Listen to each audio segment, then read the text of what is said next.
मेरे प्रिय 140 करोड़ परिवारजन,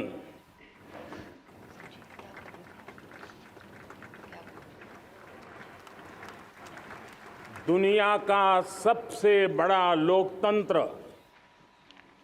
और अब बहुत लोगों का अभिप्राय है कि जनसंख्या की दृष्टि से भी हम विश्व में नंबर 1 पर है। इतना बड़ा विशाल देश, 140 करोड़ देश के मेरे भाई बहन, मेरे परिवारजन आज आजादी का पर्व मना रहे हैं। मैं देश के कोटि कोटि जनों को, देश और दुनिया में भारत को प्यार करने वाले, भारत का सम्मान करने वाले, भारत का गौरव करने वाले कोटि कोटि जनों को आजादी के इस महान पवित्र पर्व की अनेक अनेक शुभकामनाएं देता हूं। मेरे प्यारे परिवारजन, पूज्य बापू के नेतृत्व में असहयोग का आंदोलन, सत्याग्रह की मूवमेंट और भगत सिंह, सुखदेव, राजगुरु जैसे अनगिनत वीरों का बलिदान, उस पीढ़ी में शायद ही कोई व्यक्ति होगा जिसने देश की आजादी में अपना योगदान न दिया हो। मैं आज देश की आजादी के जंग में जिन जिन ने योगदान दिया है, बलिदान दिए हैं, त्याग किया है, तपस्या की है, उन सबको आदरपूर्वक नमन करता हूं, उनका अभिनंदन करता हूं। आज 15 अगस्त महान क्रांतिकारी और अध्यात्म जीवन के ऋषितुल्य प्रणेता श्री अरबिंदो की 150वीं जयंती पूर्ण हो रही है। ये वर्ष स्वामी दयानंद सरस्वती के 150वीं जयंती का वर्ष है। ये वर्ष रानी दुर्गावती के 500वीं जन्मशती का बहुत ही पवित्र अवसर है, जो पूरा देश बड़े धामधूम से मनाने वाला है। ये वर्ष मीराबाई, भक्ति योग की सिरमौर मीराबाई के 525 वर्ष का भी ये पावन पर्व है। ये बार जो 26 जनवरी हम मनाएंगे, वो हमारे गणतंत्र दिवस की 75वीं वर्षगांठ होगी। अनेक प्रकार से अनेक अवसर, अनेक संभावनाएं राष्ट्र निर्माण में जुटे रहने के लिए पल पल नई प्रेरणा, पल पल नई चेतना, पल पल सपने, पल पल संकल्प, शायद इससे बड़ा कोई अवसर नहीं हो सकता। मेरे प्यारे परिवारजन, इस बार प्राकृतिक आपदा ने देश के अनेक हिस्सों में अकल्पनीय संकट पैदा किए। जिन परिवारों ने इस संकट में सहन किया है, मैं उन सभी परिवारजनों के प्रति अपनी संवेदना प्रकट करता हूं और राज्य और केंद्र सरकार मिलकर के उन सभी संकटों से जल्दी से मुक्त होकर के फिर तेज गति से आगे बढ़ेंगे, ये मैं विश्वास दिलाता हूं। मेरे प्यारे परिवारजनों, पिछले कुछ सप्ताह नॉर्थ ईस्ट में, विशेषकर मणिपुर में और हिंदुस्तान के भी अन्य कुछ भागों में, लेकिन विशेषकर मणिपुर में जो हिंसा का दौर चला, कई लोगों को अपना जीवन खोना पड़ा, मां बेटियों के सम्मान के साथ खिलवाड़ हुआ। लेकिन कुछ दिनों से लगातार शांति की खबरें आ रही हैं। देश मणिपुर के लोगों के साथ है। देश मणिपुर के लोगों को पिछले कुछ दिनों से जो शांति बनाए रखी है, उस शांति के पर्व को आगे बढ़ाएं और शांति से ही समाधान का रास्ता निकलेगा। और राज्य और केंद्र सरकार मिलकर के उन समस्याओं के समाधान के लिए भरपूर प्रयास कर रही है, करती रहेगी। मेरे प्यारे परिवारजनों, जब हम इतिहास की तरफ नजर करते हैं तो इतिहास में कुछ पल ऐसे आते हैं जो अपनी अमिट छाप छोड़ करके जाते हैं और उसका प्रभाव सदियों तक रहता है। और कभी कभी शुरुआत में वो बहुत छोटा लगता है, छोटी सी घटना लगती है, लेकिन वो अनेक समस्याओं की जड़ बन जाती है। हमें याद है 1000-1200 साल पहले इस देश पर आक्रमण हुआ। एक छोटे से राज्य के छोटे से राजा का पराजय हुआ, लेकिन तब पता तक नहीं था कि एक घटना भारत को 1000 साल की गुलामी में फंसा देगी। और हम गुलामी में जकड़ते गए, जो आया लूटता गया, जो जिसका मन चाहा हम पे आके सवार हो गया। कैसा विपरीत काल रहा होगा वो 1000 साल का। मेरे प्यारे परिवारजनों, घटना छोटी क्यों ना हो, लेकिन 1000 साल तक प्रभाव छोड़ के रही है। लेकिन मैं आज इस बात का जिक्र इसलिए करना चाहता हूं कि भारत के वीरों ने इस कालखंड में कोई भूभाग ऐसा नहीं था, कोई समय ऐसा नहीं था जब उन्होंने देश की आजादी के लौ को जलता न रखा हो, बलिदान की परंपरा न बनाई हो। मां भारती बेड़ियों से मुक्त होने के लिए उठ खड़ी हुई थी, जंजीरों को झकझोर रही थी और देश की नारी शक्ति, देश की युवा शक्ति, देश के किसान, देश के गांव के लोग, मजदूर, कोई हिंदुस्तानी ऐसा नहीं था जो आजादी के सपने को लेकर के जीता न हो। आजादी को पाने के लिए मर मिटने के लिए तैयार होने वालों की एक बड़ी फौज तैयार हो गई थी। जेलों में जवानी खपाने वाले अनेक महापुरुष हमारे देश की आजादी को, इन गुलामी की बेड़ियों को तोड़ने के लिए लगे हुए थे। मेरे प्यारे परिवारजनों, जन चेतना का वो व्यापक रूप, त्याग और तपस्या का वो व्यापक रूप, जन जन के अंदर एक नए विश्वास जगाने वाला वो पल आखिरकार 1947 में देश आजाद हुआ।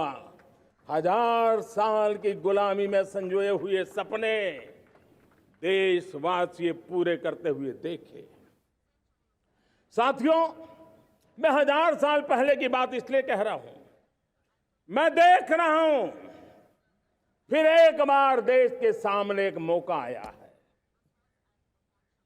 इस ऐसे कालखंड में हम जी रहे हैं, ऐसे कालखंड में हमने प्रवेश किया है और यह हमारा सौभाग्य है कि भारत के ऐसे अमृत काल में, यह अमृत काल का पहला वर्ष है, या तो हम जवानी में जी रहे हैं या हम मां भारती की गोद में जन्म ले चुके हैं। और ये कालखंड, मेरे शब्द लिख करके रखिए मेरे प्यारे परिवारजनों, इस कालखंड में जो हम करेंगे, जो कदम उठाएंगे, जितना त्याग करेंगे, तपस्या करेंगे, सर्वजन हिताय सर्वजन सुखाय, एक के बाद एक फैसले लेंगे, आने वाले 1000 साल का देश का स्वर्णिम इतिहास उससे अंकुरित होने वाला है।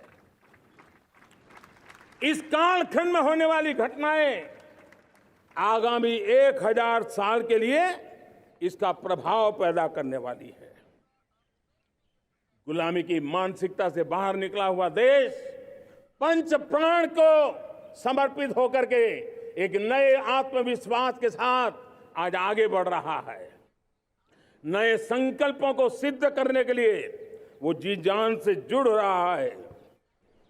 मेरी भारत माता, जो कभी ऊर्जा का सामर्थ्य था लेकिन राख के ढेर में दबी पड़ी थी, वो भारत मां 140 करोड़ देशवासियों के पुरुषार्थ है, उनकी चेतना से, उनकी ऊर्जा से फिर एक बार जागृत हो चुकी है। मां भारती जागृत हो चुकी है। और मैं साफ देख रहा हूं दोस्तों, यही कालखंड है, पिछले 9-10 साल हमने अनुभव किया है। विश्व भर में भारत की चेतना के प्रति, भारत के सामर्थ्य प्रति एक नया आकर्षण, नया विश्वास, नई आशा पैदा हुई है। और ये प्रकाश पुंज जो भारत से उठा है, वो विश्व को उसमें अपने लिए ज्योति नजर आ रही है। विश्व को एक नया विश्वास पैदा हो रहा है। हमारा सौभाग्य है, कुछ ऐसी चीजें हमारे पास हैं जो हमारे पूर्वजों ने हमें विरासत में दी है और वर्तमान कालखंड ने गढ़ी है। आज हमारे पास डेमोग्राफी है, आज हमारे पास डेमोक्रेसी है, आज हमारे पास डाइवर्सिटी है। डेमोग्राफी, डेमोक्रेसी और डाइवर्सिटी की ये त्रिवेणी भारत के हर सपने को साकार करने का सामर्थ्य रखती है। आज पूरे विश्व में वहां देशों की उम्र ढल रही है, ढलाव पर है, तब भारत यौवन की तरफ ऊर्जावान होकर के बढ़ रहा है। कितने बड़े गौरव का कालखंड है कि आज 30 साल की कम आयु की जनसंख्या दुनिया में सर्वाधिक कहीं है तो ये मेरे भारत मां की गोद में है, ये मेरे देश में है। और 30 साल से कम उम्र की नौजवान हो मेरे देश के पास हो, कोटि कोटि भुजाएं हो, कोटि कोटि मस्तिष्क हो, कोटि कोटि सपने, कोटि कोटि संकल्प हो, तो भाइयों बहनों, मेरे प्रिय परिवारजनों, हम इच्छित परिणाम प्राप्त करके रह सकते हैं। मेरे प्यारे परिवारजनों, देश का भाग्य ऐसी घटनाएं बदल देती है। यह सामर्थ्य देश के भाग्य को बदल देता है। भारत 1000 साल की गुलामी और आने वाले 1000 साल के भव्य भारत के बीच में पड़ाव पर हम खड़े हैं, एक ऐसी संधि पर खड़े हैं। और इसलिए अब हमें न रुकना है, न दुविधा में जीना है। मेरे प्यारे परिवारजनों, हमें खोई हुई उस विरासत का गर्व करते हुए, खोई हुई समृद्धि को प्राप्त करते हुए, हमें फिर एक बार, और ये बात मान के चले, हम जो भी करेंगे, हम जो भी कदम उठाएंगे, हम जो भी फैसला लेंगे, वो अगले 1000 साल तक अपनी दिशा निर्धारित करने वाला है, भारत के भाग्य को लिखने वाला है। मैं आज मेरे देश के नौजवानों को, मेरे देश की बेटे बेटियों को ये जरूर कहना चाहूंगा, जो सौभाग्य आज मेरे युवाओं को मिला है, ऐसा सौभाग्य शायद ही किसी के नसीब होता है जो आपके नसीब हुआ है। और इसलिए हमें ये गंवाना नहीं है। युवा शक्ति पर मेरा भरोसा है, युवा शक्ति में सामर्थ्य है, और हमारी नीतियां, हमारी रीतियां भी उस युवा सामर्थ्य को और बल देने के लिए है। आज मेरे युवाओं ने दुनिया में पहले 3 स्टार्टअप इकोसिस्टम में भारत को स्थान दिला दिया है। विश्व के युवाओं को अचंभा हो रहा है भारत के इस सामर्थ्य को लेकर के, भारत की इस ताकत को देख करके। आज दुनिया टेक्नोलॉजी ड्रिवन है और आने वाला युग टेक्नोलॉजी से प्रभावित रहने वाला है, और तब टेक्नोलॉजी में भारत की जो टैलेंट है उसकी एक नई भूमिका रहने वाली है। साथियों, मैं पिछले दिनों G20 समिट में बाली गया था, और बाली में दुनिया के समृद्ध देश, दुनिया के विकसित देश भी, उनके मुखिया मुझे भारत की डिजिटल इंडिया की सफलता के लिए बारीकियों से जानने के लिए इच्छुक थे। हर कोई इसका सवाल पूछता था, और जब मैं उनको कहता था कि भारत ने जो कमाल किया है ना, वो दिल्ली, मुंबई, चेन्नई तक सीमित नहीं है। भारत ने जो कमाल कर रहा है, मेरे टियर 2, टियर 3 सिटी के युवा भी आज मेरे देश का भाग्य गढ़ रहे हैं, छोटे छोटे स्थान के मेरे नौजवान। और मैं आज बड़े विश्वास से कहता हूं, देश का ये जो सामर्थ्य नया नजर आ रहा है, और इसलिए मैं कहता हूं, हमारे छोटे शहर आकार और आबादी में छोटे हो सकते हैं। ये हमारे छोटे छोटे शहर, हमारे कस्बे आकार और आबादी में छोटे हो सकते हैं, लेकिन आशा और आकांक्षा, प्रयास और प्रभाव वो किसी से कम नहीं है। वो सामर्थ्य उनके अंदर है। नए ऐप्स, नए सॉल्यूशन, टेक्नोलॉजी डिवाइस। अब खेलों की दुनिया देखिए, कौन बच्चे हैं? झुग्गी झोंपड़ी से निकले हुए बच्चे आज खेलों की दुनिया में पराक्रम दिखा रहे हैं। छोटे छोटे गांव के, छोटे छोटे कस्बे के नौजवान, हमारी बेटे बेटियां आज कमाल दिखा रही हैं। अब देखिए, मेरे देश की 100 जितनी स्कूल ऐसी हैं जहां के बच्चे सैटेलाइट बना करके सैटेलाइट छोड़ने की तैयारियां कर रही हैं।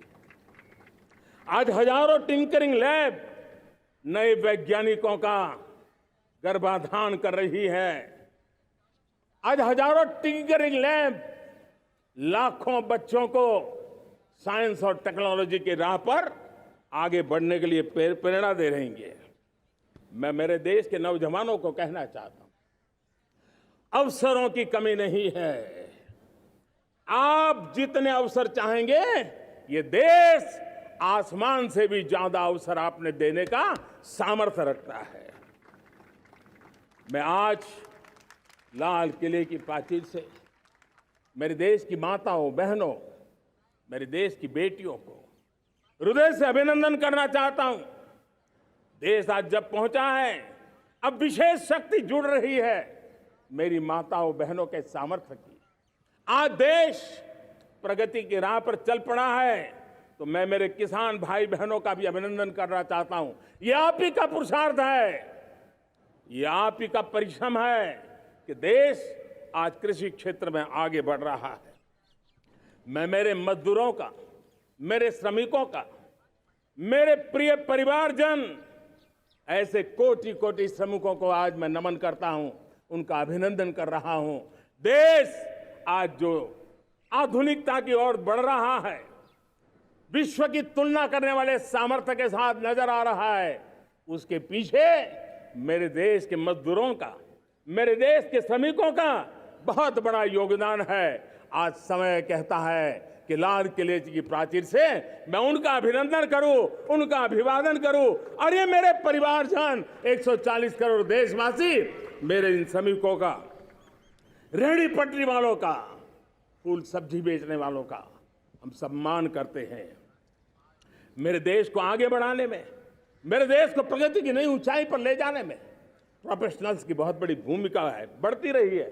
चाहे साइंटिस्ट हो, चाहे इंजीनियर्स हो, डॉक्टर्स हो, नर्सेज हो, शिक्षक हो, आचार्य हो, यूनिवर्सिटीज हो, गुरुकुल हो, हर कोई मां भारती का भविष्य उज्जवल बनाने के लिए अपनी पूरी ताकत से लगा हुआ है।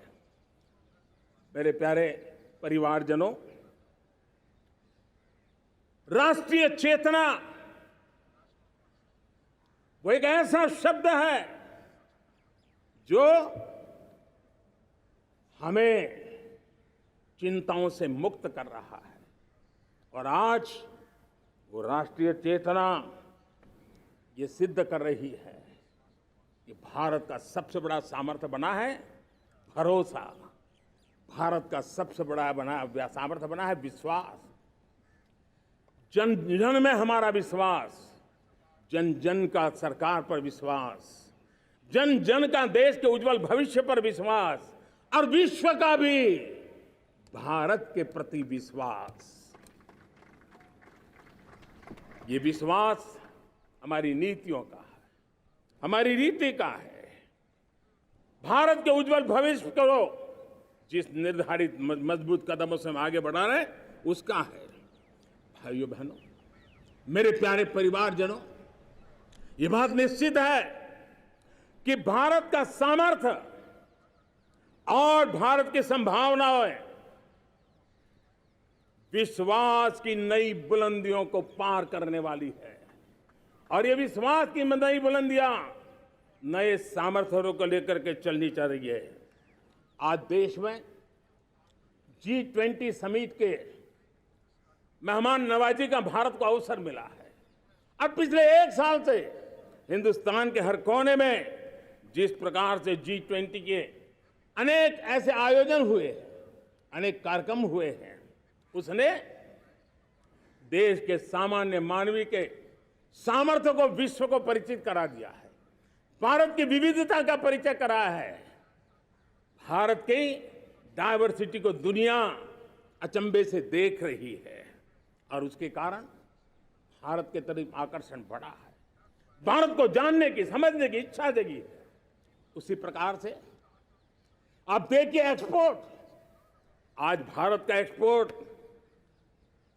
के तेजी से बढ़ रहा है, और मैं कहना चाहता हूं दुनिया के एक्सपर्ट्स इन सारे मानदंडों के आधार पर कह रहे हैं कि अब भारत रुकने वाला नहीं है। दुनिया की कोई भी रेटिंग एजेंसी होगी, वो भारत का गौरव कर रही है। कोरोना काल के बाद दुनिया एक नए सिरे से सोचने लगी, और मैं विश्वास से देख रहा हूं कि जिस प्रकार से द्वितीय महायुद्ध के बाद, द्वितीय विश्व युद्ध के बाद दुनिया ने एक नया वर्ल्ड ऑर्डर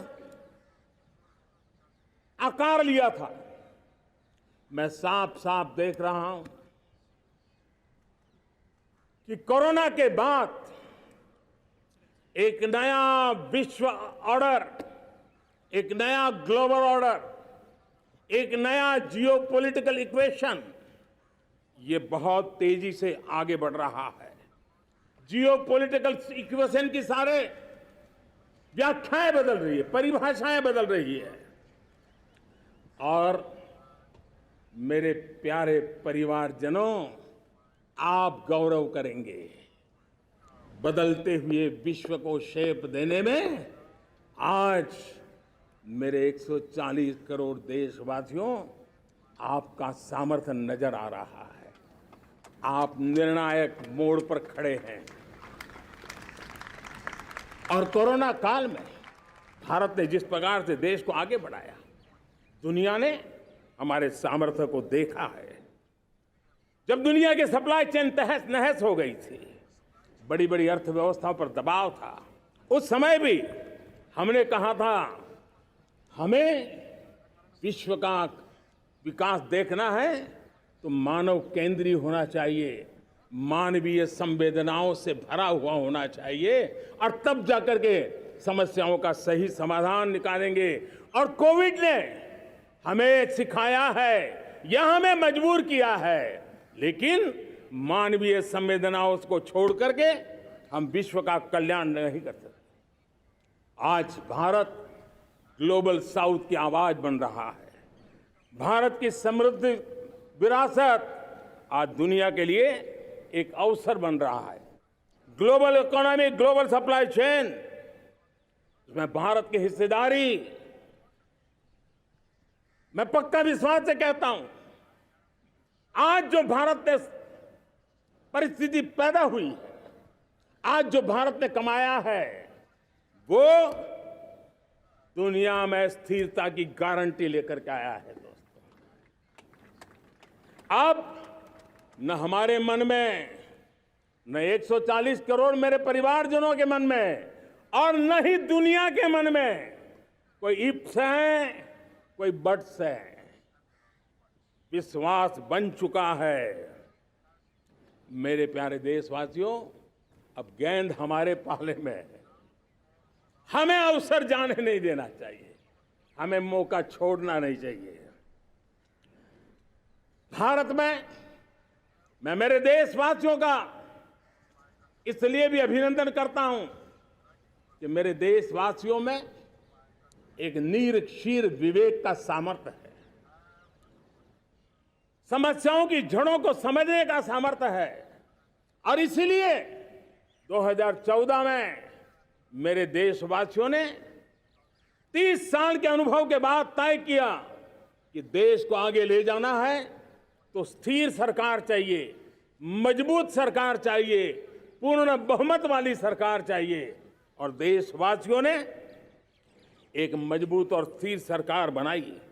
और 3 दशकों के जो अनिश्चितता का कालखंड था, जो अस्थिरता का कालखंड था, जो राजनीतिक मजबूरियों से देश जकड़ा हुआ था, उससे मुक्ति मिली।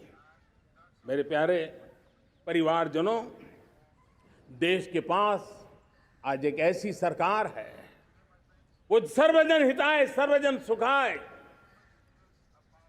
देश के संतुलित विकास के लिए समय का पल पल और जनता की पाई पाई, जनता की भलाई के लिए लगा रही है। और मेरी सरकार, मेरे देशवासियों का मन एक बात से जुड़ा हुआ है।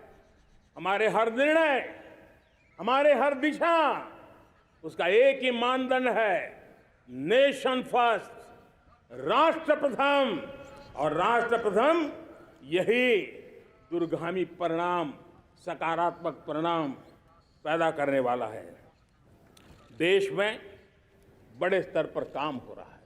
और लेकिन मैं कहना चाहूंगा, 2014 में आपने एक मजबूत सरकार बनाई, और मैं कहता हूं 2014 में और 2019 में आपने एक सरकार फॉर्म की, तो मोदी में रिफॉर्म करने की हिम्मत आई। आपने ऐसी सरकार फॉर्म की कि मोदी को रिफॉर्म की हिम्मत आई। और जब मोदी ने एक के बाद एक रिफॉर्म किए, तो मेरे ब्यूरोक्रेसी के लोग, मेरे लाखों हाथ पैर जो हिंदुस्तान के कोने कोने में सरकार के हिस्से के रूप में काम कर रहे हैं, उन्होंने ब्यूरोक्रेसी ने ट्रांसफॉर्म करने के लिए, परफॉर्म करने की जिम्मेवारी बखूबी निभाई। और उन्होंने परफॉर्म करके दिखाया, और जनता जनार्दन जुड़ गई, तो वो ट्रांसफॉर्म होता भी नजर आ रहा है। और इसलिए रिफॉर्म, परफॉर्म, ट्रांसफॉर्म, ये कालखंड अब भारत के भविष्य को गढ़ रहा है।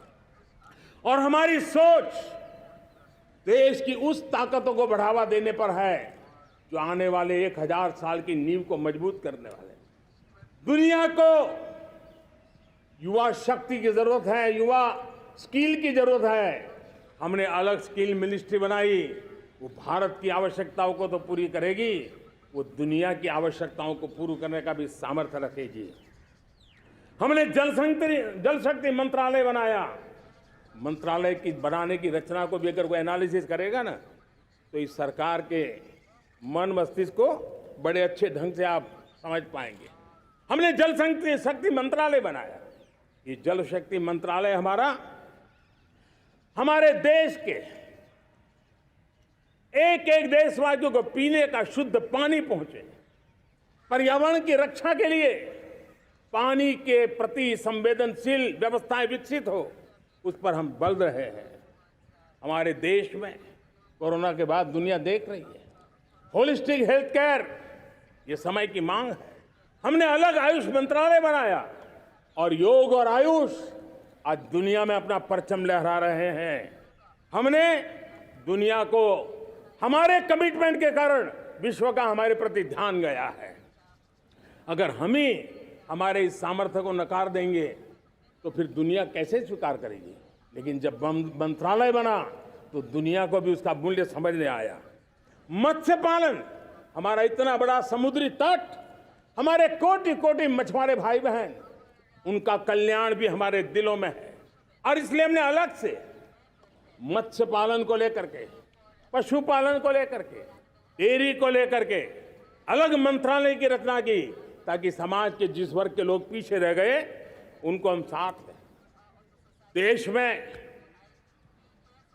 सरकारी अर्थव्यवस्था के हिस्से होते हैं, लेकिन समाज की अर्थव्यवस्था का एक बड़ा हिस्सा है कोऑपरेटिव मूवमेंट। उसको बल देने के लिए, उसको आधुनिकता लाने के लिए और देश के कोने कोने में लोकतंत्र की एक सबसे बड़ी इकाई को मजबूत करने के लिए हमने अलग कोऑपरेटिव मंत्रालय बनाया। और वो हमारी सहकारी संस्थाएं उसका जाल बिछा रहा है, ताकि गरीब से गरीब की वहां सुनवाई हो, उसकी आवश्यकताओं की पूर्ति हो, और वो भी राष्ट्र के विकास की योगदान में एक छोटी इकाई का हिस्सा बनकर के उसमें वो योगदान दे रखें। हमने सहकार से समृद्धि का रास्ता अपनाया है। मेरे प्यारे परिवारजनों, जब हम लोग 14 में आए थे तो हम वैश्विक अर्थव्यवस्था में 10वें नंबर पर थे, और आज 140 करोड़ देशवासियों का पुरुषार्थ रंग लाया है कि हम विश्व की अर्थव्यवस्था में 5वें नंबर पर पहुंच चुके हैं। और ये ऐसे ही नहीं हुआ है। जो एक भ्रष्टाचार का राक्षस देश को दबोचे हुए थे, लाखों करोड़ के घोटाले अर्थव्यवस्था को डामाडोल कर रहे थे, गवर्नेंस फ्रेजाइल फाइल में देश की पहचान होने लगी थी, लीकेजेस को हमने बंद किया, मजबूत अर्थव्यवस्था बनाई, हमने गरीब कल्याण के लिए ज्यादा से ज्यादा धन खर्चने का प्रयास किया। और आज मैं देशवासियों को बताना चाहता हूं कि जब देश आर्थिक रूप से समृद्ध होता है तो सिर्फ तिजोरी नहीं बढ़ती है, देश का सामर्थ्य बढ़ता है, देशवासियों का सामर्थ्य बढ़ता है। और तिजोरी का पाई पाई अगर ईमानदारी से जनता जनार्दन के लिए खर्च करने का संकल्प लेने वाली सरकार हो तो परिणाम के साथ है। मैं 10 साल का हिसाब तिरंगे की साक्षी में लाल किले की प्राचीर से मेरे देशवासियों को दे रहा हूं। आंकड़े देख करके आपको लगेगा इतना बड़ा बदलाव, इतना बड़ा सामर्थ्य। 10 साल पहले राज्यों को 30 लाख करोड़ रुपए भारत सरकार की तरफ से जाते थे। पिछले 9 साल में यह आंकड़ा 100 लाख करोड़ पर पहुंचा है। पहले स्थानीय निकाय के विकास के लिए भारत सरकार के खजाने से 70,000 करोड़ रुपया जाता था। आज वो 3 लाख करोड़ से भी ज्यादा जा रहा है। पहले गरीबों के घर बनाने के लिए 90,000 करोड़ रुपया खर्च होता था। आज वो 4 गुना होकर के 4 लाख करोड़ से भी ज्यादा खर्च गरीबों के घर बनाने के लिए हो रहा है। पहले गरीबों को यूरिया सस्ता मिले, जो यूरिया की बैग दुनिया के कुछ बाजारों में 3,000 में बिकती है, वो यूरिया की बैग मेरे किसानों को 300 में मिले। और इसलिए देश की सरकार 10 लाख करोड़ रुपया मेरे किसानों की यूरिया में सब्सिडी दे रहा है। मुद्रा योजना 20 लाख करोड़ रुपए, उससे भी ज्यादा मेरे देश के नौजवानों को स्वरोजगार के लिए, अपने व्यवसाय के लिए, अपने कारोबार के लिए दिए हैं। 8 करोड़ लोगों ने नया कारोबार शुरू किया है। और 8 करोड़ लोगों ने कारोबार शुरू किया है, ऐसा नहीं, हर कारोबारी ने एक या दो लोगों को रोजगार दिया है। 8 से 10 करोड़ नए लोगों को रोजगार देने का सामर्थ्य ये मुद्रा योजना से लाभ लेने वाले 8 करोड़ नागरिकों का रहा है। एमएसएमईज को करीब 3.5 लाख करोड़ रुपए की मदद से कोरोना के संकट में भी उनको डूबने नहीं दिया, मरने नहीं दिया, उनको एक ताकत दी है। 1 रैंक 1 पेंशन मेरे देश के सेना के जवानों का एक सम्मान का विषय था। 70,000 करोड़ रुपया भारत की तिजोरी से आज पहुंचा है, मेरे निवृत्त सेना के नायकों के जेब में, उनके परिवार में पहुंचा है। सभी कैटेगरी में, मैंने तो कुछ ही गिनाए, मैं ज्यादा समय लेना नहीं चाहता। हर कैटेगरी में पहले की तुलना में अनेक गुना धन देश के विकास के लिए, कोने कोने में रोजगार पैदा करने के लिए, पाई पाई का उपयोग भारत का भाग्य बदलने के लिए हो, और इसलिए हमने काम किया है। और मेरे प्यारे प्रियजनों, इतना ही नहीं, हमने इन सारे प्रयासों का परिणाम है कि आज 5 साल के मेरे कार्यकाल में, 5 साल के कार्यकाल में, 5 साल में 13.5 करोड़ मेरे गरीब भाई बहन गरीबी की जंजीरों को तोड़ करके नियो मिडिल क्लास के रूप में बाहर आए हैं। जीवन का इससे बड़ा कोई संतोष नहीं होता। मेरे प्यारे प्रिय परिवारजनों, और जब 13.5 करोड़ लोग गरीबी की इस मुसीबतों से बाहर निकलते हैं, तो कैसी कैसी योजनाएं उनको मदद दी है। उनको आवास योजना का लाभ मिलना, पीएम स्वनिधि से 50,000 करोड़ रुपया रेहड़ी पटरी वालों तक पहुंचाया है। आने वाले दिनों में, आने वाली विश्वकर्मा जयंती पर एक कार्यक्रम हम लागू करेंगे। इस विश्वकर्मा जयंती पर हम करीब 13-15 हजार करोड़ रुपया से, जो परंपरागत कौशल्य से रहने वाले लोग, जो औजार से और अपने हाथ से काम करने वाला वर्ग है, ज्यादातर ओबीसी समुदाय से, हमारे सुथार हो, हमारे सोनार हो, हमारे राजमिस्त्री हो, हमारे कपड़े धोने वाले काम करने वाले लोग हो, हमारे बाल काटने वाले भाई बहन परिवार हो, ऐसे लोगों को एक नई ताकत देने के लिए हम आने वाले महीने में विश्वकर्मा जयंती पर विश्वकर्मा योजना लॉन्च करेंगे और करीब 13-15 हजार करोड़ से उसका प्रारंभ करेंगे। हमने पीएम किसान सम्मान निधि में 2.5 लाख करोड़ रुपया सीधा मेरे देश के किसानों के खाते में जमा किया है। हमने जल जीवन मिशन, हर घर में शुद्ध पानी पहुंचे, 2 लाख करोड़ रुपया खर्च किया है। हमने आयुष्मान भारत योजना, ताकि गरीब को बीमारी के कारण अस्पताल जाने से जो मुसीबत होती थी उसको मुक्ति दिलाना, उसको दवाई मिले, उसका उपचार हो, ऑपरेशन हो, अच्छे से अच्छी हॉस्पिटल में हो। आयुष्मान भारत योजना के तहत 70,000 करोड़ रुपए हमने लगाए हैं। पशुधन, देश ने कोरोना वैक्सीन की बात तो देश को याद है, 40,000 करोड़ रुपए लगाए, वो तो याद है। लेकिन आपको जानकर के खुशी होगी, हमने पशुधन को बचाने के लिए करीब करीब 15,000 करोड़ रुपया पशुधन के टीकाकरण के लिए लगाया है। मेरे प्यारे देशवासियों, मेरे प्यारे परिवारजनों, जन औषधि केंद्रों ने देश के सीनियर सिटीजन्स को, देश के मध्यम वर्गीय परिवार को एक नई ताकत दी है। जिस संयुक्त परिवार में अगर किसी को एक डायबिटीज जैसा हो जाए, 2-3 हजार रुपया दवाई का बिल स्वाभाविक हो जाता है। हमने जन औषधि केंद्र से जो दवाई बाजार में 100 रुपये में मिलती है, वो 10 रुपया, 15 रुपया, 20 रुपये में दी। और आज देश में 1000 जन औषधि केंद्रों से मेरे इन बीमारी में जिनको दवाई की जरूरत थी, ऐसे लोगों के करीब 20,000 करोड़ रुपया उनके जेब में बचा है। और ये ज्यादातर मध्यम वर्ग के परिवार के लोग हैं। लेकिन आज उसकी सफलता को देखते हुए मैं देशवासियों को कहना चाहता हूं, जैसे हम एक विश्वकर्मा योजना लेकर के समाज के उस वर्ग को छूने वाले हैं, अब देश में 10,000 जन औषधि केंद्र से हम 25,000 जन औषधि केंद्र का लक्ष्य लेकर के आने वाले दिनों में काम करने वाले हैं। मेरे प्यारे परिवारजनों, जब देश में गरीबी कम होती है तो देश की मध्यम वर्ग की ताकत बहुत बढ़ती है।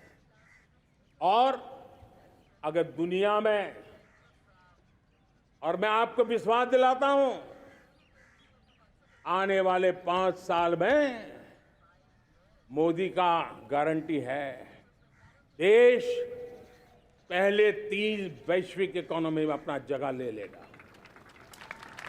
ये पक्का जगह ले लेगा। आज जो 13.5 करोड़ गरीबी से बाहर आए हुए लोग हैं, वो एक प्रकार से मध्यम वर्ग की ताकत बन जाते हैं।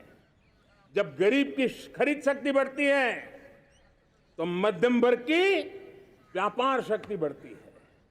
जब गांव की खरीद शक्ति बढ़ती है तब कस्बे और शहर की आर्थिक व्यवस्था और तेज गति से दौड़ती है। और यही इंटरकनेक्टेड हमारा अर्थचक्र होता है। हम उसको बल देकर के आगे चलना चाहते हैं। मेरे प्यारे परिवारजनों, शहर के अंदर जो कमजोर लोग रहते हैं, बिना घर को मुसीबत रहती है, मध्यम वर्ग के परिवार अपना खुद का घर का सपना देख रहे हैं, हम उसके लिए भी आने वाले कुछ सालों के लिए एक योजना लेकर के आ रहे हैं। और जिसमें ऐसे मेरे परिवारजन जो शहरों में अपना घर, शहरों में रहते हैं लेकिन किराए के मकान पे रहते हैं, झुग्गी झोपड़ी में रहते हैं, चाल में रहते हैं, अनऑथराइज कॉलोनीज में रहते हैं, ऐसे मेरे परिवारजन अगर अपना मकान बनाना चाहते हैं तो बैंक से जो लोन मिलेगा उसके ब्याज के अंदर राहत देकर के लाखों रुपयों की मदद करने का हमने निर्णय किया है। मेरे मध्यम वर्ग के परिवार को जब 2 लाख से 7 लाख इनकम टैक्स की सीमा बढ़ जाती है तो सबसे बड़ा लाभ सैलरी क्लास को होता है, मेरे मध्यम वर्ग को होता है। इंटरनेट का डेटा बहुत महंगा था 2014 के पहले, आज दुनिया का सबसे सस्ता इंटरनेट का डेटा का खर्चा हो रहा है। हर परिवार के पैसे बच रहे हैं। मेरे प्यारे परिवारजनों,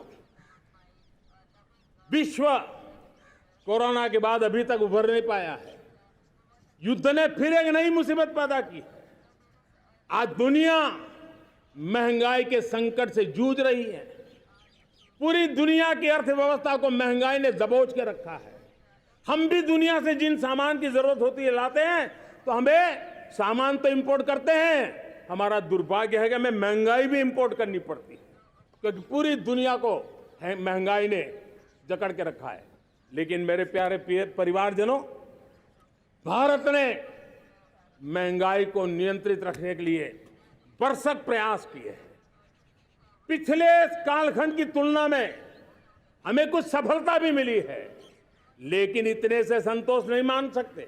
दुनिया से हमारी चीजें अच्छी है, इतने बात से हम सोच नहीं सकते। मुझे तो मेरे देशवासियों को महंगाई की बोझ कम से कम हो, इस दिशा में और भी कदम उठाने हैं और हम उस कदम को उठा के रहेंगे। मेरा प्रयास निरंतर जारी रहेगा। मेरे प्यारे परिवारजनों, आज देश अनेक क्षमताओं को लेकर के आगे बढ़ रहा है। देश आधुनिकता की तरफ आगे बढ़ने के लिए काम कर रहा है। आज देश रिन्यूएबल एनर्जी पे काम कर रहा है। आज देश ग्रीन हाइड्रोजन पे काम कर रहा है। देश की स्पेस पे क्षमता बढ़ रही है, तो देश की डीप सी मिशन में भी सफलता के साथ आगे चल रहा है। देश में रेल आधुनिक हो रही है, तो वंदे भारत बुलेट ट्रेन भी आज देश के अंदर काम कर रही है। गांव गांव पक्की सड़कें बन रही है, तो इलेक्ट्रिक बसें, मेट्रो की रचना भी आज देश में हो रहे हैं। आज गांव गांव तक इंटरनेट पहुंच रहा है, तो क्वांटम कंप्यूटर के लिए भी देश तय कर रहता है। नैनो यूरिया, नैनो डीएपी, उस पर काम हो रहा है, तो दूसरी तरफ जैविक खेती पर भी हम बल दे रहे हैं। आज किसान उत्पादक संघ एफपीओ का निर्माण हो रहा है, तो हम सेमीकंडक्टर का भी निर्माण करने के लिए चाह रहे हैं। हम दिव्यांग जनों के लिए एक सुगम भारत के निर्माण के लिए काम करते हैं, तो हम पैरालंपिक में भी हिंदुस्तान का तिरंगा झंडा गाड़ने के लिए मेरे दिव्यांग जनों को सामर्थ्यवान बना रहे हैं। हम खिलाड़ियों को स्पेशल ट्रेनिंग दे रहे हैं।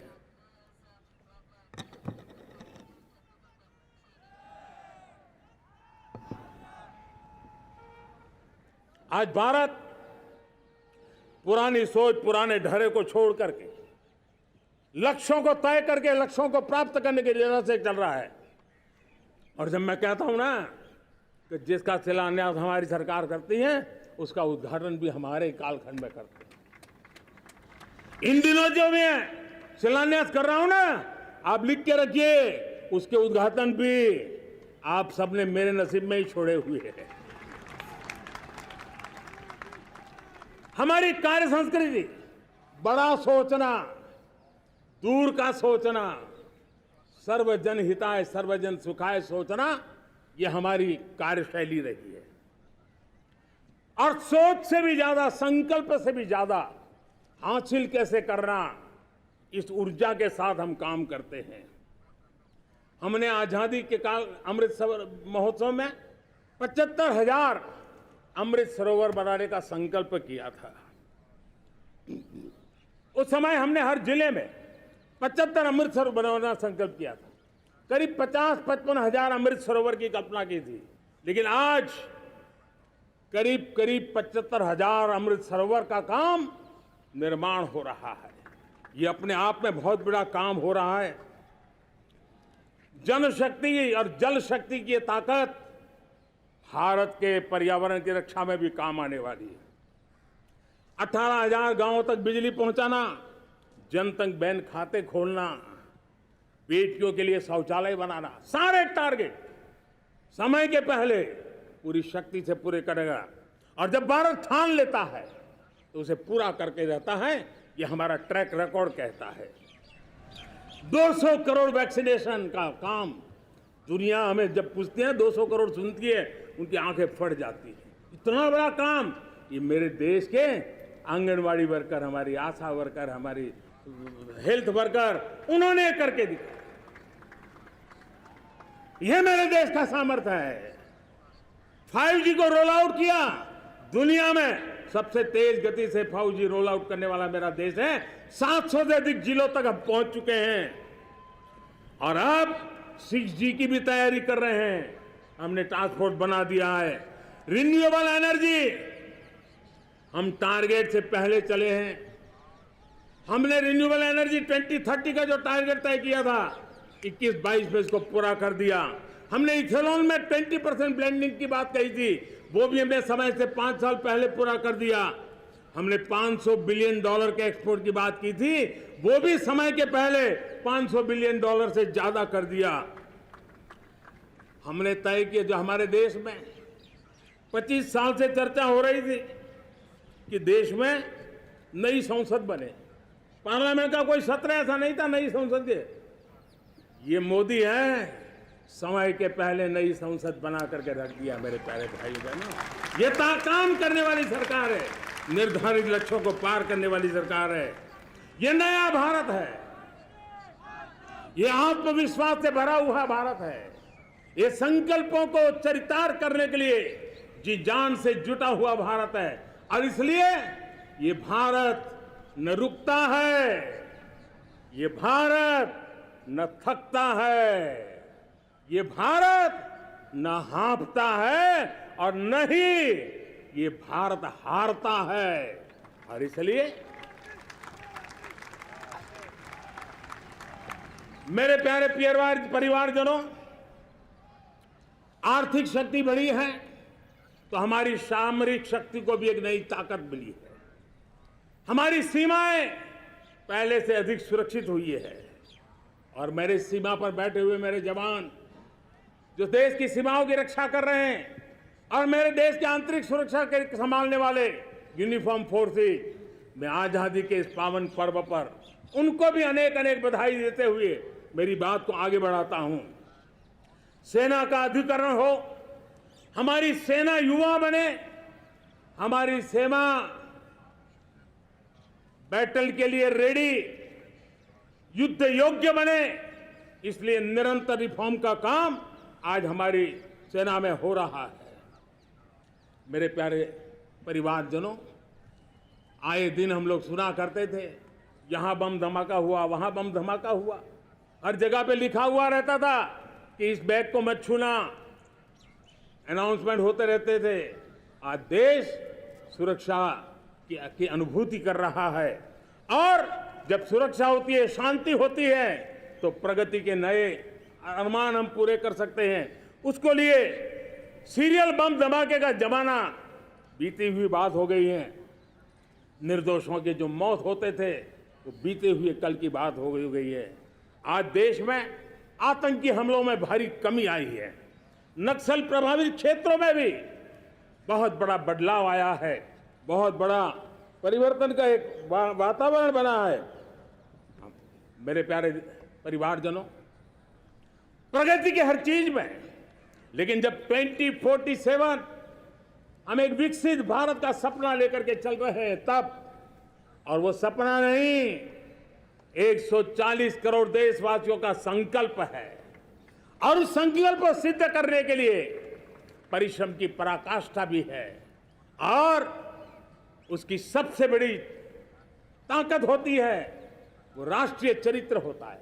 दुनिया में जिन जिन देशों ने प्रगति की है, दुनिया में जो जो देश संकटों से वो पार करके निकले हैं, उसमें हर चीज के साथ साथ एक महत्वपूर्ण कैटलिक एजेंट रहा है, वो राष्ट्रीय चरित्र रहा है। और हमें राष्ट्रीय चरित्र के लिए और बल देते हुए हमें आगे बढ़ना होगा। हमारा देश, हमारा राष्ट्रीय चरित्र ओजस्वी हो, तेजस्वी हो, पुरुषार्थी हो, पराक्रमी हो, प्रखर हो, ये हम सबका सामूहिक दायित्व है। और आने वाले 25 साल हम एक ही मंत्र को लेकर चले, ये हमारे राष्ट्रीय चरित्र के सिरमौर होना चाहिए। एकता का संदेश, भारत की एकता को जीना, भारत की एकता को आंच आए, न ऐसी मेरी भाषा होगी, न ऐसा मेरा कोई कदम होगा। हर पल देश को जोड़ने का प्रयास मेरी तरफ से भी होता रहेगा। भारत की एकता हमें सामर्थ्य देती है। उत्तर हो, दक्षिण हो, पूर्व हो, पश्चिम हो, गांव हो, शहर हो, पुरुष हो, नारी हो, हम सब ने एकता के भाव के साथ और विविधता भरे देश में एकता का सामर्थ्य होता है। और दूसरी महत्व की बात मैं देख रहा हूं, अगर 2047 में हमें हमारे देश को विकसित भारत के रूप में देखना है तो हमें श्रेष्ठ भारत के मंत्र को जीना होगा, हमें चरितार्थ करना होगा। अब हमारे प्रोडक्शन में, मैंने 2014 में कहा था जीरो डिफेक्ट, जीरो इफेक्ट। दुनिया के किसी भी टेबल पर मेक इन इंडिया चीज हो तो दुनिया को विश्वास होना चाहिए, इससे बेहतर दुनिया में कुछ नहीं हो सकता है। ये अल्टीमेट होगा। हमारी हर चीज, हमारी सर्विसेज होगी तो श्रेष्ठ होगी, हमारे शब्द की ताकत होगी तो श्रेष्ठ होगी, हमारी संस्थाएं होगी तो श्रेष्ठ होगी, हमारी निर्णय प्रक्रियाएं होगी तो श्रेष्ठ होगी। ये श्रेष्ठता का भाव लेकर के हमें चलना होगा। तीसरी बात है, देश में आगे बढ़ाने के लिए एक अतिरिक्त शक्ति का सामर्थ्य भारत को आगे ले जाने वाला है, और वो है विमेन लेड डेवलपमेंट। आज भारत गर्व से कह सकता है कि दुनिया में नागरिक उड्डयन में अगर किसी एक देश में सबसे ज्यादा विमेन पायलट हैं तो मेरे देश में है। आज चंद्रयान की गति हो, मून मिशन की बात हो, मेरी विमेन साइंटिस्ट उसका नेतृत्व कर रहे हैं। आज विमेन सेल्फ हेल्प ग्रुप हो, मेरी 2 करोड़ लखपति दीदी का लक्ष्य लेकर के आज विमेन सेल्फ हेल्प ग्रुप पे हम काम कर रहे हैं। हमारी नारी शक्ति के सामर्थ्य को बढ़ावा देते हुए विमेन लेड डेवलपमेंट के, और जब G20 में मैंने विमेन लेड डेवलपमेंट के विषय को आगे बढ़ाया है तो पूरा G20 समूह इसके महत्व को स्वीकार कर रहा है, और उसके महत्व को स्वीकार कर करके वो उसको बहुत बल दे रहे हैं। उसी प्रकार से भारत विविधताओं से भरा देश है। असंतुलित विकास के हम शिकार रहे हैं। मेरा पराया का के कारण हमारे देश के कुछ हिस्से उसके शिकार रहे हैं। अब हमें रीजनल एस्पिरेशंस को, संतुलित विकास को बल देना है, और रीजनल एस्पिरेशंस को लेकर के उस भावना को हमें सम्मान देते हुए, जैसे हमारी भारत माँ का कोई, हमारा शरीर का कोई अंग अगर अविकसित रहे तो हमारा शरीर विकसित नहीं माना जाएगा। हमारा शरीर का कोई अंग दुर्बल रहे तो हमारा शरीर स्वस्थ नहीं माना जाएगा। वैसे ही मेरी भारत माता, उसका कोई एक भूभाग भी, समाज का कोई तबका भी अगर दुर्बल रहे तो मेरी भारत माता समर्थ है, स्वस्थ है, ऐसा बैठ करके हम नहीं बैठ सकते। और इसलिए रीजनल एस्पिरेशंस को हमने एड्रेस करने की आवश्यकता है, और इसलिए हम समाज का सर्वांगीण विकास हो, सर्वस्पर्शी विकास हो, भूभाग के हर क्षेत्र को उसकी अपनी ताकत को खिलने का अवसर मिले, उस दिशा में आगे बढ़ना चाहते हैं। मेरे प्यारे परिवारजनों, भारत एक मदर ऑफ डेमोक्रेसी है। भारत मॉडल ऑफ डाइवर्सिटी भी है। भाषाएं अनेक हैं, बोलियां अनेक हैं, परिधान अनेक हैं, विविधताएं बहुत है। हमने उन सारे लोगों को आधार पर आगे बढ़ना है। मेरे प्यारे परिवारजनों, देश के जब मैं एकता की बात करता हूं, तब अगर घटना मणिपुर में होती है तो पीड़ा महाराष्ट्र में होती है, अगर बाढ़ आसाम में आती है तो बेचैन केरला हो जाता है। हिंदुस्तान के किसी भी हिस्से में कुछ भी हो, हम एक अंगांगी भाव की अनुभूति करते हैं। मेरे देश की बेटियों पर जुल्म न हो, यह हमारा सामाजिक भी दायित्व है, यह हमारा पारिवारिक दायित्व भी है, और ये देश के नाते हम सबका दायित्व है। आज जब अफगानिस्तान से गुरु ग्रंथ साहब के स्वरूप को लाते हैं तो पूरा देश गौरव की अनुभूति करता है। जब आज दुनिया के किसी देश में कोविड के काल में मेरा कोई सिख भाई लंगर लगाता है, भूखों को खिलाता है, और दुनिया में वाहवाही होती है, तो हिंदुस्तान का सीना चौड़ा हो जाता है।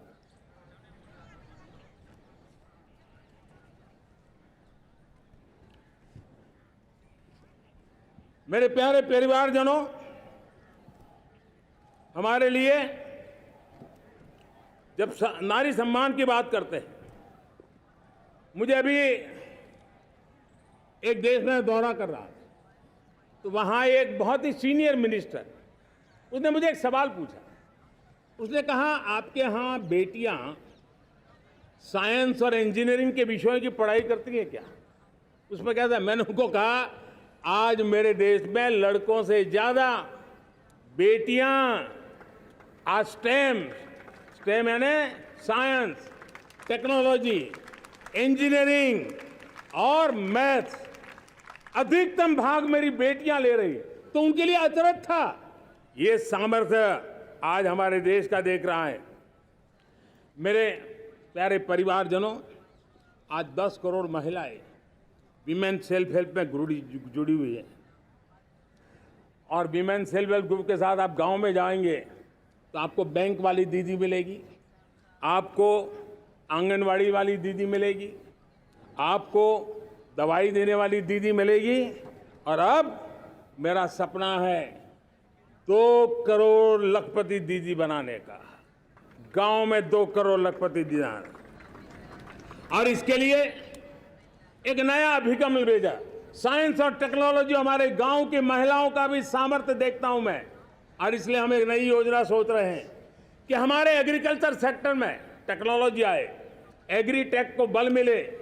इसलिए विमेन सेल्फ हेल्प ग्रुप की बहनों को हम ट्रेनिंग देंगे, ड्रोन चलाने की, ड्रोन रिपेयरिंग की हम ट्रेनिंग देंगे, और हजारों ऐसे विमेन सेल्फ हेल्प ग्रुप को भारत सरकार ड्रोन देगी, ट्रेनिंग देगी, और हमारे एग्रीकल्चर के काम में ड्रोन की सेवाएं उपलब्ध हो। इसके लिए हम शुरुआत करेंगे। प्रारंभ हम 15,000 विमेन सेल्फ हेल्प ग्रुप के द्वारा ये ड्रोन की उड़ान का हम आरंभ कर रहे हैं। मुझे विश्वास है कि इसके कारण हमारे परिवारजनों का, मेरे प्यारे परिवारजनों, आज देश आधुनिकता की तरफ बढ़ रहा है। हाईवे हो, रेलवे हो, एयरवे हो, हाईवेज हो, इंफॉर्मेशन वेज, वाटरवेज हो, कोई क्षेत्र ऐसा नहीं है जिस क्षेत्र को आगे बढ़ाने की दिशा में आज देश काम न करता हो। पिछले 9 वर्ष में तटीय क्षेत्रों में हमने, आदिवासी क्षेत्र में, हमारे पहाड़ी क्षेत्र में विकास को बहुत बढ़ दिया है। हमने पर्वतमाला, भारतमाला ऐसी योजनाओं के द्वारा समाज के उस वर्ग को हमने बल दिया है। हमने गैस की पाइपलाइन से हमारे पूर्वी भारत को जोड़ने का काम किया है। हमने अस्पतालों की संख्या बढ़ाई है, हमने डॉक्टर की सीटें बढ़ाई है ताकि हमारे बच्चे डॉक्टर बनने का सपना पूरा कर सके। हमने मातृभाषा में पढ़ाने पर बल दिया है, अब मातृभाषा में वो पढ़ाई कर सके उस दिशा में। और मैं भारत के सुप्रीम कोर्ट का भी धन्यवाद करता हूं कि भारत की सुप्रीम कोर्ट ने कहा है कि आप जो जजमेंट देंगे उसका जो ऑपरेटिव पार्ट होगा वो जो अदालत में आया है उसकी भाषा में उसको उपलब्ध होगा। मातृभाषा का महात्मा आज बढ़ रहा है। मेरे प्यारे भाई परिवारजनों, आज तक हमारे देश के जो बॉर्डर विलेज हैं, हमने वाइब्रेंट बॉर्डर विलेज का एक कार्यक्रम शुरू किया है। और वाइब्रेंट बॉर्डर विलेज, अब तक इसके लिए कहा जाता था देश के आखिरी गांव। हमने उस पूरी सोच को बदला है। वो देश का आखिरी गांव नहीं है, सीमा पर जो नजर आ रहा है वो मेरे देश का पहला गांव है। अगर सूरज उगता है पूरब में तो उस तरफ के गांव में पहली सूरज की किरण आती है। अगर सूरज ढलता है तो इस तरफ के गांव में आखिरी किरण उसका लाभ मिलता है। ये मेरे पहले गांव है और मुझे खुशी है कि आज मेरे इस कार्यक्रम के विशेष मेहमान, ये जो पहले गांव है, सीमावर्ती गांव है, उसके 600 प्रधान आज इस लाल किले की प्राचीर के इस महत्वपूर्ण कार्यक्रम का हिस्सा बनने के लिए आए। पहली बार वो इतनी दूर तक आए हैं, नए संकल्प और सामर्थ्य के साथ जुड़ने के लिए आया है। मेरे प्यारे परिवारजनों, हमने संतुलित विकास के लिए एस्पिरेशनल डिस्ट्रिक्ट, एस्पिरेशनल ब्लॉक की कल्पना की और आज उसके सुखद परिणाम मिल रहे हैं। आज राज्य के जो नॉर्मल पैरामीटर्स हैं, जो एस्पिरेशनल डिस्ट्रिक्ट कभी बहुत पीछे थे, वो आज राज्य में भी अच्छा करने लग गए हैं। और मुझे विश्वास है कि आने वाले दिनों में ये हमारे आकांक्षी जिले, हमारे आकांक्षी बॉल अवश्य आगे बढ़ेंगे। जैसे मैंने कहा था, भारत का चरित्र की चर्चा कर रहा था, तो मैंने पहला कहा था भारत की एकता, दूसरा कहा था भारत श्रेष्ठता की तरफ बल दें, तीसरा कहा था विमेन लेड डेवलपमेंट की मैंने बात कही थी, और मैं आज एक बात और कहना चाहता हूं कि हम जैसे रीजनल एस्पिरेशन, मैंने चौथी बात कही थी, पांचवी महत्व की बात, और भारत ने उस दिशा में ध्यान, और वो है हमारा राष्ट्रीय चरित्र विश्व मंगल के लिए सोचने वाला होना चाहिए। हमें देश को इतना मजबूत बनाना है जो विश्व मंगल के लिए भी अपनी भूमिका अदा करे। और आज कोरोना के बाद मैं देख रहा हूं जिस प्रकार से संकट की घड़ी में देश ने दुनिया की मदद की, उसका परिणाम है कि आज दुनिया में हमारा देश एक विश्व मित्र के रूप में, विश्व का अटूट साथी के रूप में आज मेरे देश की पहचान बनी है। हमें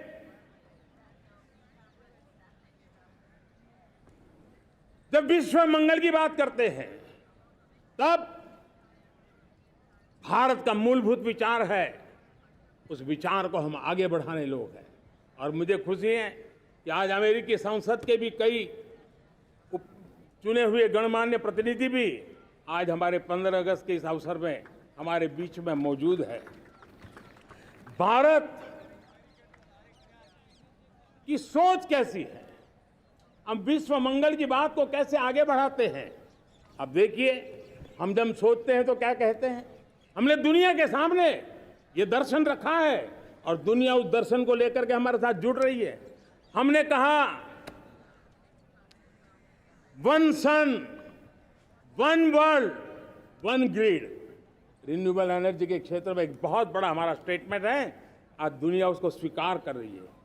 कोविड के बाद हमने दुनिया को कहा हमारा अप्रोच होना चाहिए वन अर्थ, वन हेल्थ। समस्याओं का समाधान तभी होगा जब मानव को, पशु को, पौधे को बीमारी के संबंध में समान रूप से एड्रेस किया जाएगा, तब जाकर के हम करेंगे। हमने G20 समिट के लिए दुनिया के सामने कहा है one world, one family, one future. इस सोच को लेकर के चल रहे हैं। हमने क्लाइमेट को लेकर के दुनिया जो संकट से जूझ रही है, हमने रास्ता दिखाया है, लाइफ मिशन लॉन्च किया है, लाइफस्टाइल फॉर एनवायरनमेंट। हमने दुनिया के सामने इंटरनेशनल सोलर अलायंस बनाया और आज दुनिया के कई देश इंटरनेशनल सोलर अलायंस का हिस्सा बन रहे हैं।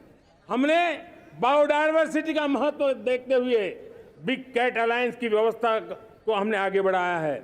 हमने प्राकृतिक आपदा के कारण, ग्लोबल वार्मिंग के कारण इंफ्रास्ट्रक्चर का जो नुकसान होता है, उसके लिए दूरगामी व्यवस्थाओं की जरूरत है और इसलिए coalition for disaster resilient infrastructure CDRI एक समाधान के रूप में दुनिया को दिया है।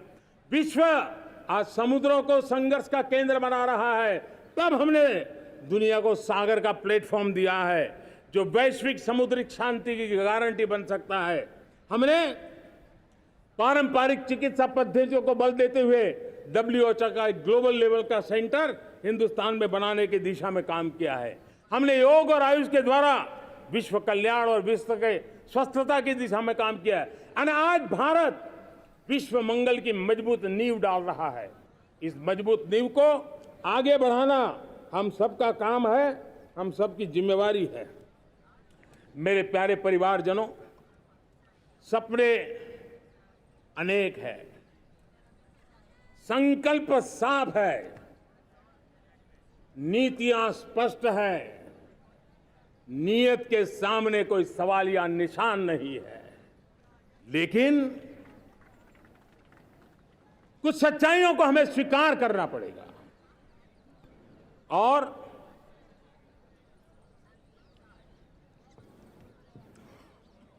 उसके समाधान के लिए मेरे प्रिय परिवारजनों, मैं आज लाल किले से आपकी मदद मांगने आया हूं। मैं लाल किले से आपके आशीर्वाद मांगने आया हूं, क्योंकि पिछले सालों मैंने देश को जो समझा है, देश की आवश्यकताओं को जो मैंने परखा है और अनुभव के आधार पर मैं कह रहा हूं कि आज गंभीरतापूर्वक उन चीजों को हमें लेना होगा। आजादी के अमृत काल में 2047 में जब देश आजादी के 100 साल मनाएगा, उस समय दुनिया में भारत का तिरंगा झंडा विकसित भारत का तिरंगा झंडा होना चाहिए।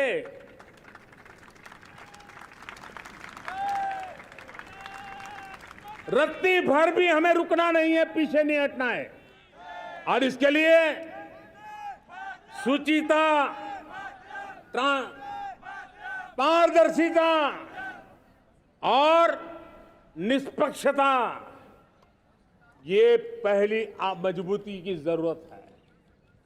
हमें उस मजबूती को जितना ज्यादा खाद पानी दे सकते हैं, संस्थाओं के माध्यम से दे सकते हैं, नागरिक के नाते दे सकते हैं, परिवार के नाते दे सकते हैं, ये हमारा सामूहिक दायित्व होना चाहिए।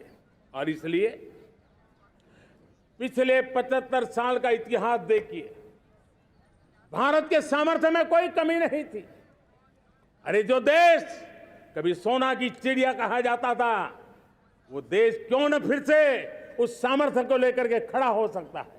मेरा अटूट विश्वास है साथियों, मेरे प्रिय परिवारजनों, मेरा अखंड अटूट एक निष्ठ विश्वास है कि 2047 में जब देश आजादी के 100 साल मनाएगा, मेरा देश विकसित भारत बन के रहेगा।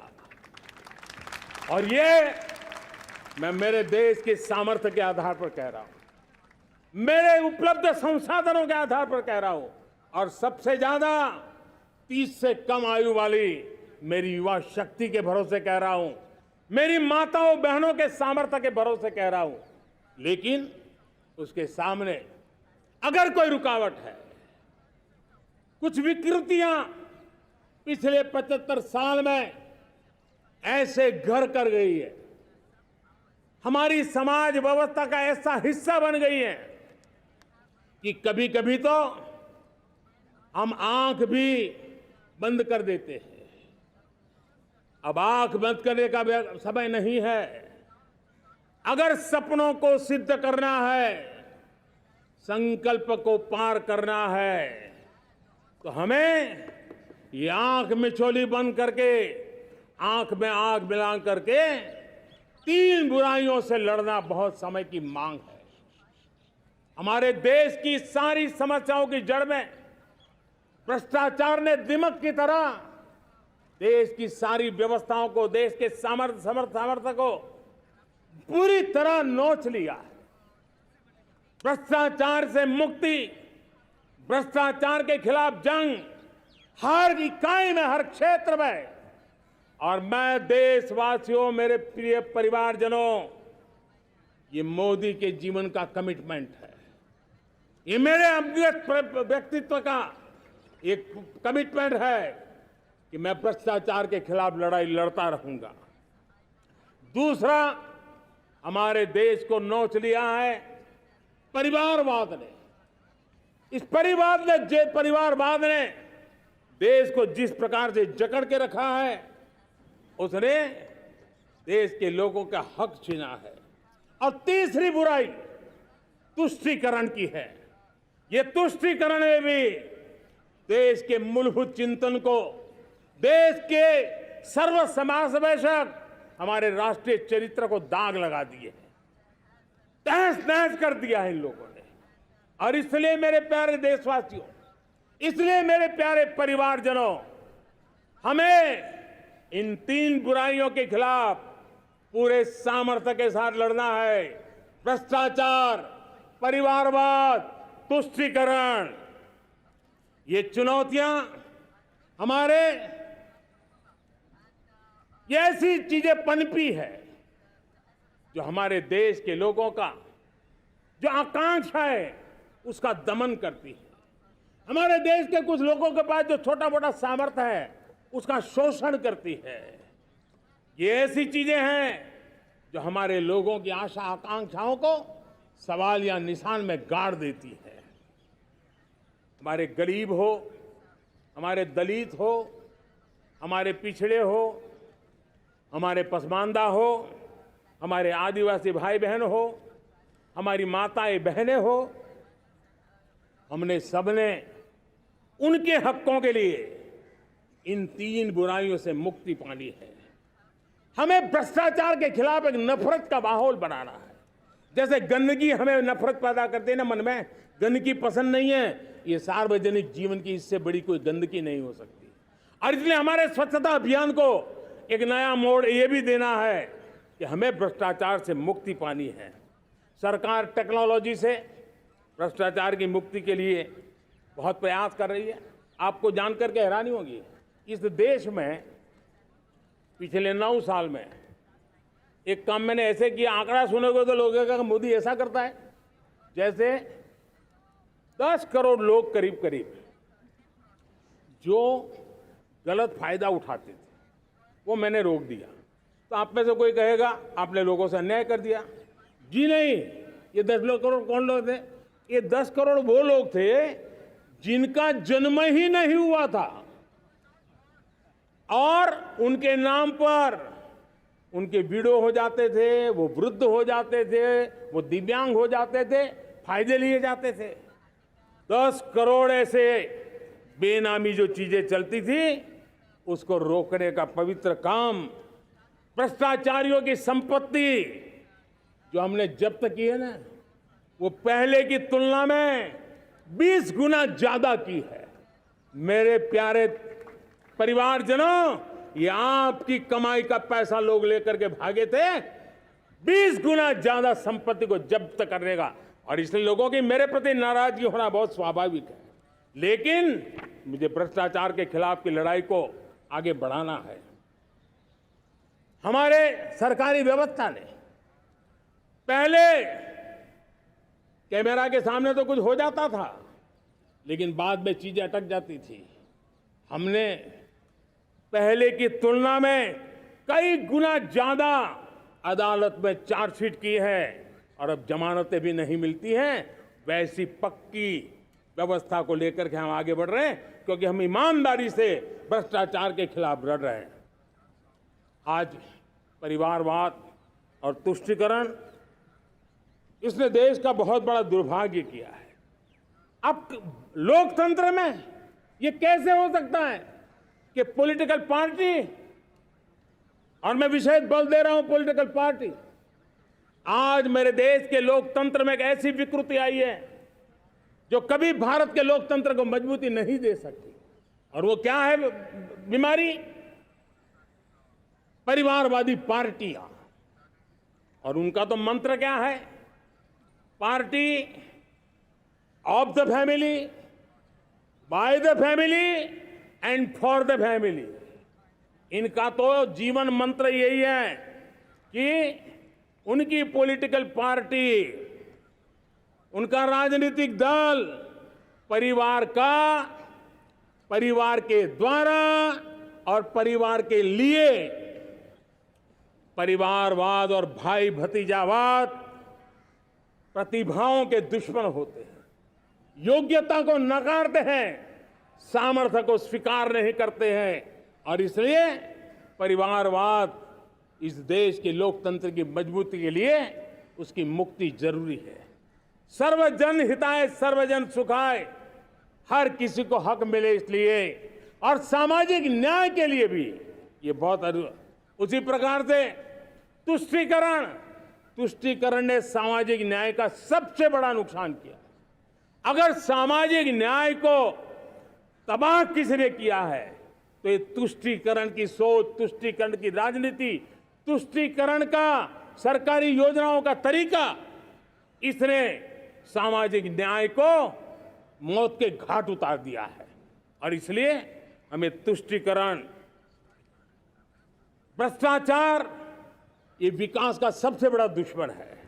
अगर देश विकास चाहता है, देश 2047 विकसित भारत का सपना का साकार करना चाहता है, तो हमारे लिए आवश्यक है कि हम किसी भी हालत में देश में भ्रष्टाचार को सहन नहीं करेंगे। इस मूड को लेकर के चलना चाहिए।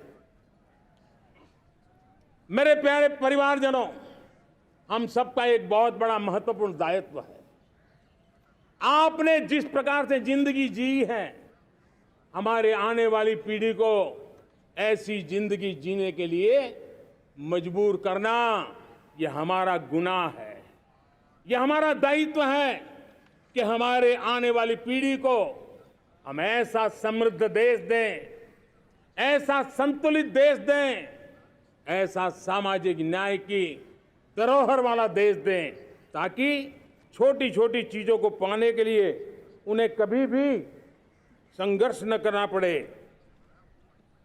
हम सभी का कर्तव्य, हर नागरिक का कर्तव्य है, और ये अमृत काल कर्तव्य काल है। हम कर्तव्य से पीछे नहीं उठ सकते। हमें वो भारत बनाना है जो पूज्य बापू के सपनों का था। हमें वो भारत बनाना है जो हमारे स्वतंत्र सेनानियों का सपना था। हमें वो भारत बनाना है जो हमारे वीर शहीदों का था, हमारी वीरांगनाओं का था, जिन्होंने मातृभूमि के लिए अपना जीवन दे दिया था। मेरे प्यारे परिवारजनों, मैं जब 2014 में आपके पास आया था, तब 2014 में मैं परिवर्तन का वादा लेकर के आया था। 2014 में मैंने आपको वादा किया था, मैं परिवर्तन लाऊंगा, और 140 करोड़ मेरे परिवारजन, आपने मुझ पे भरोसा किया और मैंने विश्वास पूरा करने की कोशिश की। रिफॉर्म, परफॉर्म, ट्रांसफॉर्म, वो 5 साल जो वादा था वो विश्वास में बदल गया, क्योंकि मैंने परिवर्तन का वादा किया था। रिफॉर्म, परफॉर्म, ट्रांसफॉर्म के द्वारा मैंने इस वादे को विश्वास में बदल दिया। कठोर परिश्रम किया है, देश के लिए किया है, शान से किया है, सिर्फ और सिर्फ नेशन फर्स्ट, राष्ट्र सर्वोपरि, इस भाव से किया है। 2019 में परफॉर्मेंस के आधार पर आप सबने मुझे फिर से आशीर्वाद दिया। परिवर्तन का वादा मुझे यहां ले आया, परफॉर्मेंस मुझे दोबारा ले आया, और आने वाले 5 साल अभूतपूर्व विकास के हैं। 2047 के सपने को साकार करने का सबसे बड़ा स्वर्णिम पल आने वाले 5 साल है। और अगली बार 15 अगस्त को इसी लाल किले से मैं आपको देश की उपलब्धियां, आपके सामर्थ्य, आपके संकल्प, उसमें हुई प्रगति, उसकी जो सफलता है, उसके गौरवगान, उससे भी अधिक आत्मविश्वास के सामने, आपके सामने मैं प्रस्तुत करूंगा। मेरे प्यारे प्रियजनों, मेरे परिवारजनों, मैं आप में से आता हूं, मैं आपके बीच से निकला हूं, मैं आपके लिए जीता हूं। अगर मुझे सपना भी आता है तो आपके लिए आता है। अगर मैं पसीना भी बहाता हूं तो आपके लिए बहाता हूं, क्योंकि इसलिए नहीं कि आपने मुझे दायित्व दिया है, मैं इसलिए कर रहा हूं कि आप मेरे परिवारजन हैं, और आपके परिवार के सदस्य के नाते मैं आपके किसी दुख को देख नहीं सकता हूं, मैं आपके सपनों को चूर चूर होते नहीं देख सकता हूं, मैं आपके संकल्प को सिद्धि तक ले जाने के लिए आपका एक साथी बन करके, आपका एक सेवक बन करके, आपके साथ जुड़े रहने का, आपके साथ जीने का, आपके लिए जूझने का मैं संकल्प लेकर के चला हुआ इंसान हूं। और मुझे विश्वास है, हमारे पूर्वजों ने आजादी के लिए जो जंग लड़ा था, जो सपने देखे थे, वो सपने हमारे साथ है। आजादी के जंग में जिन्होंने बलिदान दिया था, उनके आशीर्वाद हमारे साथ है और 140 करोड़ देशवासियों को एक ऐसा अवसर आया है।